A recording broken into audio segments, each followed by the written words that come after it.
જય શ્રી કૃષ્ણ. હું હાની નિકુંજ રોટિયા નવાપરા રાજનીતિ.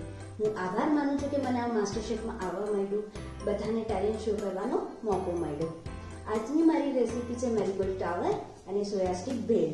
અમારા ingredients: Hershey's, cocoa powder, drinking chocolate, મેં સ્પ્રિંકલ કરવા માટે કાજુ બદામ અને કલરફુલ વરિયાળી. મેં દૂધમાં કોકો પાવડર મિક્સ કર્યું છે અને આમાં મેં દૂધમાં ડ્રિંકિંગ ચોકલેટ, આ ડાર્ક કમ્પાઉન્ડ, આ દૂધ, મેરીગોલ્ડ બિસ્કિટ. હવે હું તૈયાર કરવાનું શરૂ કરું છું. અમે બિસ્કિટ લીધી છે, હું કોકો પાવડરમાં પહેલા ડીપ કરીશ.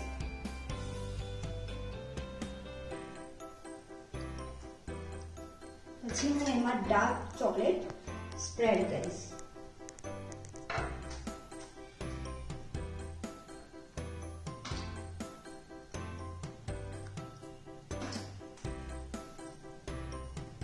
હવે હું ડ્રિંકિંગ ચોકલેટમાં ડીપ કરીશ અને આના પર હું મૂકીશ. આવી રીતે પ્રોસેસ હું કન્ટિન્યુ કરીશ.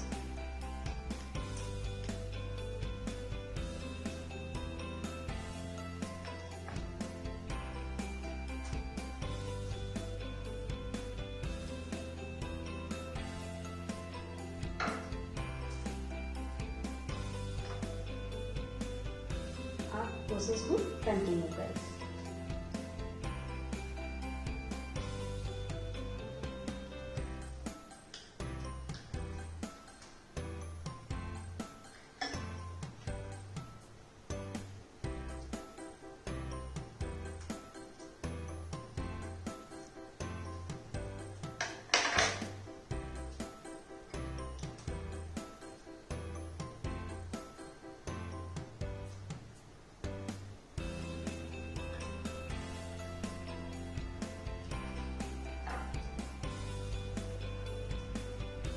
હું કન્ટિન્યુ કરું છું. આમાં હું 6 લેયર્સનું ટાવર બનાવીશ.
હું આને પૂરું સ્ટફ કરું છું ચોકલેટથી.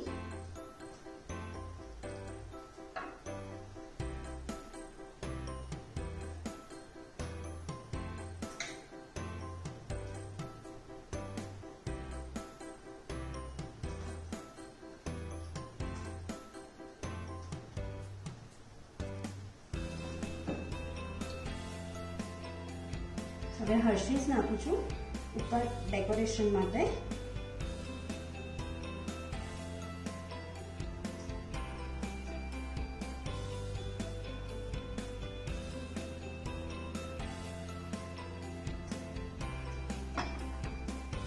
હવે આને હું સ્પ્રિંકલ કરું છું કાજુ બદામથી અને કલરફુલ વરિયાળીથી. હવે આ આખું મેરીગોલ્ડ ટાવર રેડી થઈ ગયું છે. હવે હું આને કટ કરીશ.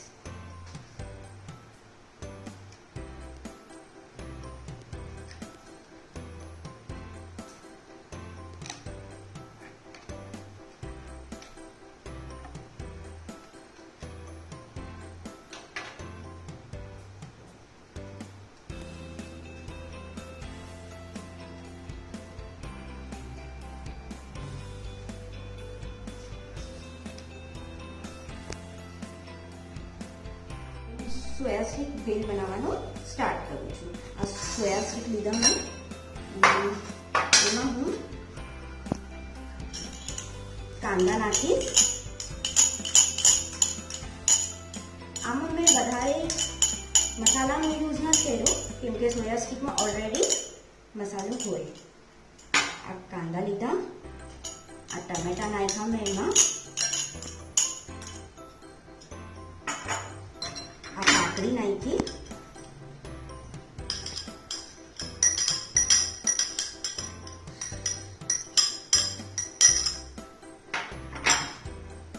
આ ધનિયા પત્તી,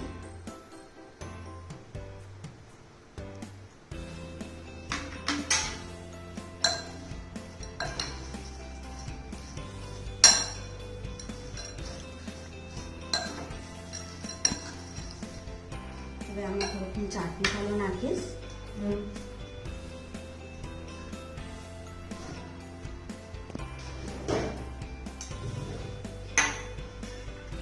આ સેવ છે બારીક,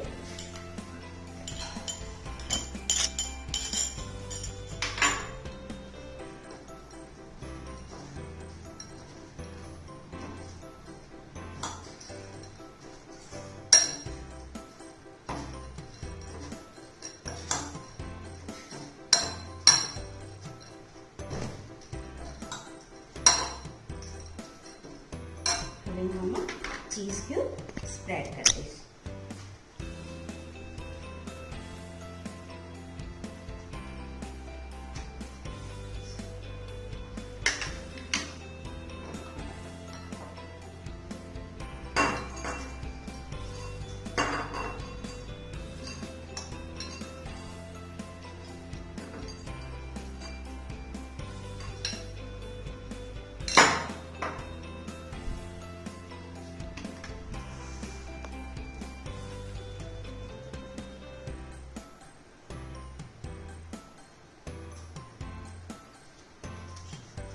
આમાં હું ચીઝ સ્પ્રેડ કરી દીધું છે.